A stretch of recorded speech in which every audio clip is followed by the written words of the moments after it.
Shripatrao Chougule arts and science college, Malwadi, Kotoli, taluka Panhala येथे वार्षिक क्रीडा महोत्सव संपन्न झाला. ज्युनियर विभागाच्या मुला-मुलींच्या सांघिक व वैयक्तिक स्पर्धा घेण्यात आल्या होत्या. विद्यार्थ्यांनी क्रीडा महोत्सवामध्ये खेळाचा मनसोक्त आनंद लुटावा, तसेच खेळाडूंकडे सकारात्मक दृष्टिकोनातून पाहावे. खेळ हा आयुष्याचा अविभाज्य भाग बनला पाहिजे. खेळामुळेच आपल्याला अनेक क्षेत्रात नोकरीच्या संधी उपलब्ध होतात. यासाठी जीवनात खेळाला महत्त्व देण्याचं आवाहन प्राध्यापक आर.बी. पाटील यांनी केलं. वार्षिक क्रीडा महोत्सव Shripatrao Chougule arts and science college, Malwadi, कोतोलीच्या क्रीडा संकुलाच्या मैदानावर झाला. ज्युनियर सायन्स आणि आर्ट्स विभागाच्या वार्षिक क्रीडा स्पर्धेच्या उद्घाटन प्रसंगी ते बोलत होते. जिमखाना प्रमुख शारीरिक शिक्षण संचालक प्राध्यापक संग्रामसिंह मोरे यांनी स्पर्धा निकोप वातावरणात पार पाडण्याचं आवाहन केलं.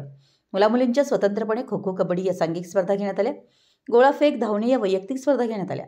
यावेळी रवी चौगुले, प्रकाश लवटे, सतीश पाटील, उत्तम पवार, संजीव कुंभार, रवी पाटील, प्रतिभा पाटील, सीमा पाटील, स्मिता कुंभार, चंद्रिका लिंगाडे, सुजाता पाटील, वर्षा पाटील यांच्यासह शिक्षक, शिक्षकेतर कर्मचारी, मान्यवर, विद्यार्थी उपस्थित होते. मराठी एस न्यूजसाठी ज्योतिबाहून दत्तात्रय धडेल.